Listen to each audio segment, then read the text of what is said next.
Friends, how are you all? I think you all are mind blowing. उम्मीद करता हूँ कि आप लोग बहुत अच्छे होंगे और जहाँ भी होंगे इस वक्त अपने घर पे होंगे।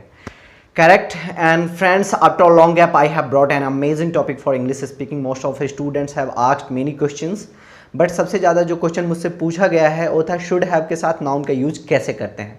बहुत सिंपल है यार, और आज के बाद मैं प्रॉमिस करता हूँ लाइफ में दोबारा कभी भी आपको सीखने की ज़रूरत नहीं होगी। मैं इस तरीके से सिखाऊंगा। और शुड हैव का यूज़ बहुत सारे लोगों को पता होता है, लेकिन वर्ब के साथ, आज नाउन के साथ आप शुड हैव का यूज़ कैसे करेंगे।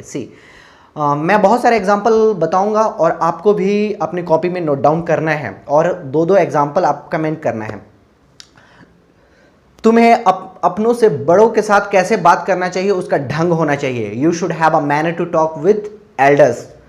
अजनबी से बात करने के लिए हम लोगों को आत्मविश्वास बढ़ाना चाहिए, यानी हम लोगों के पास आत्मविश्वास होना चाहिए अजनबी से बात करने के लिए। तो we should have confidence to talk with strangers. कोई भी बात बोलने से पहले तुम्हारे पास उसकी जानकारी होना चाहिए। Before speaking anything you should have information about that. या आप ऐसे भी बोल सकते हैं, you should have an information before speaking anything. आप इस तरीके से बोल सकते हैं। हम लोगों को भारतीय होने पे गर्व होना चाहिए, तो आप बोलोगे we should have a pride to be an Indian.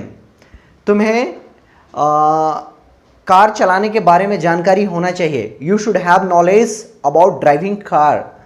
आप ऐसे बात बोल सकते हैं, आपको इंग्लिश तक चैनल के बारे में जानकारी होना चाहिए। You should have information. आप ये भी बोल सकते हैं, you should have knowledge about English तक चैनल। ठीक है, आप ऐसे तमाम एग्जाम्पल बना सकते हैं। आप ऐसे कोई भी छोटे छोटे नाउन का भी यूज कर सकते हैं, जैसे तुम्हारे पास मोबाइल होना चाहिए, you should have a phone, you should have a mobile. ठीक है, तुम्हारे पास किताब होना चाहिए, you should have a book. आप ऐसे भी इसका यूज कर सकते हैं। हाँ, आप ये कह सकते हैं तुम्हारे पास किसी से बात करने के लिए योग्यता होना चाहिए, तो आप बोल सकते हैं you should have capability to talk with anybody, है ना। या फिर एग्जाम क्रैक करने के लिए तुम्हारे पास काबिलियत होना चाहिए, तो यू शुड हैव कैपेबिलिटी या ability to crack the examination. You should have ability to crack the examination. ठीक है, अब ऐसे तमाम एग्जाम्पल आप एक साथ बोल सकते हैं। कैसे? तो जैसे मुझे इंग्लिश बोलने के लिए थोड़ी सी जानकारी होनी चाहिए, या मुझे इंग्लिश बोलने के लिए ग्रामर का ज्ञान होना चाहिए, तो I should have knowledge about grammar for speaking English. ठीक है, तो आज के बाद आपको ये नहीं सोचना है कि शुड हैव के बाद नाउन का यूज़ हम कैसे करेंगे। फ्रेंड्स, बहुत आसान है। आप लगातार आप यूज करेंगे। मैं उम्मीद करता हूँ, I hope that you are mature enough to understand that what exactly I want to tell you. This is a vacation time, you are at your home, you should do practice a lot in front of the mirror along with your family members, whoever and whatever the things are there, I don't know, but you should utilize this moment, you should utilize this time.